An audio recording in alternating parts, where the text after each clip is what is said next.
இப்படிக்கு பூங்காற்று.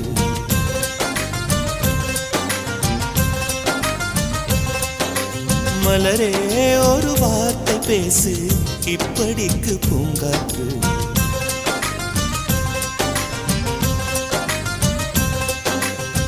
காற்று வந்து காது கடித்தும் இன்னும் என்ன மௌனமோ, மோதி வந்து முத்தம் இட்டால் மௌனம் தீருமோ. அச்சம் தான் உன்னாடையோ, வெட்கம் தான் உன் தானையோ, மௌனம் தான் உன் வேலி.